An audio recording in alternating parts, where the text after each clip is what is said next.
Gold trusted gold buyers తాకట్టులో ఉన్న బంగారాన్ని విడిపించి ఈ రోజు ఉన్న మార్కెట్ ధరకే కొనబడును.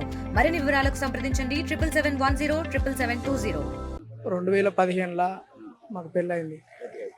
పెళ్ళైన అక్కడికి వెళ్ళి మేము ఇప్పటికీ ఏ గొడవ పెట్టుకోలేదు, ఎవరితో చెప్పలేదు, ఏ మాట రాలేదు, మంచిగా కలిసి ఉన్నాం.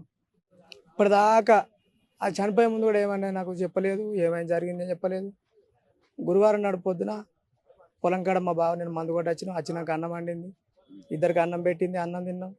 నేను కథకోతున్నా అని మధ్యాహ్నం 1 గంటకు జనగం కథకోతున్నా. కారు పట్టుకొని మేము అందరం పోతున్నాం. కథకోయేటప్పుడు మధ్యాహ్నం కూడా ఫోన్ చేసింది, పొద్దున 10కి తిన్నాం అన్నం, మళ్ళీ తిన్నావా, ఆకలి అయితే లేదు అన్నది. కరీంనగర్ దాటినాక చేసింది. ఇంకో కొంచెం దూరం పోయినా కూర్చున్న వారికి వెనక మళ్ళీ చేసింది. తిన్నావా అంటే నేను తినలేదు, ఇంకా అడికి వెనక తింటా, లేట్ అవుతుంది పోవాలని పోయినాక అడికి వెనక మళ్ళీ ఫోన్ చేసింది. ఫోన్ చేసి చేరిరా అంటే ఇప్పుడే కారు దిగుతున్నాం ఇక ఆడికి తిన్నావా అంటే తినలేదు, ఇక ఆడికి చికెన్ అడుగుతారట. తింటా అని చెప్పిన మళ్ళీ కొంచెం పోయినాక 10 నిమిషాలకు వీడియో కాల్ చేసి ఎడతాను.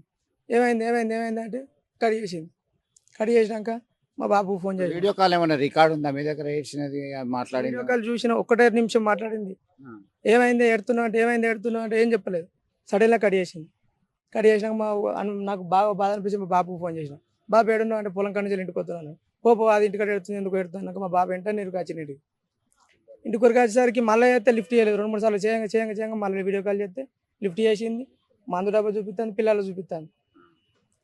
మా బాబు అప్పటికే ఇంటికి వచ్చిండు. బాబు ఏమవుతుంది బాబు వచ్చిండు, ఏడుచుకుంటూ బయటకు వచ్చిండు, కార్లో తీసుకొని వచ్చిండు. ఇక అంటే దీనికి ఆత్మహత్యకి మీరే ప్రధాన కారణమని ఆమె బంధువులు తల్లిదండ్రులు చెప్తున్నారు. అయితే మీకెవరి మీద అనుమానం ఉందా? ఏంది అసలు, ఏం చెప్తారు మీ సమాధానం? 2015 పెళ్ళి అయిందంటే వాళ్ళతో నేను మంచిగానే ఉన్నా. వాళ్ళు అందరికీ తెలుసు నా గుణం ఎట్లా ఉంటుందో. మా అత్తకు, మా మామకు, మా బామ్మడికి నా గుణం ఎట్లా ఉంటుందో అందరికీ తెలుసు. నేను దాన్ని ఏమన్నా ఇప్పటికి ఒక్క మాట ఒకటే చెంపగొట్టలేదు. గ్రామంలో ఎవరన్నా వేధింపులకు గురి చేసిండ్రా, ఏమన్నా ఇబ్బంది ఉందని మీకు చెప్పిండ్రా ఇదివరకు? అందరితోటి మంచిగా ఉంది. మా ఊర్లో కూడా ప్రతి ఒక్కరితోటి అందరితోటి మంచిగా ఉన్నది, అందరితోటి కలిసే ఉన్నది. ఇవ్వలేమని దానికి ఏమైందో ఎటు అర్థం అవుతుంది నాకు ఇప్పటికి. మరిన్ని వీడియోస్ కోసం ఛానల్ ని సబ్స్క్రైబ్ చేయండి. లేటెస్ట్ అప్డేట్స్ కోసం వాట్సాప్ ఛానల్ ని ఫాలో అవ్వండి. ఆ లింక్ డిస్క్రిప్షన్ లో ఉంది.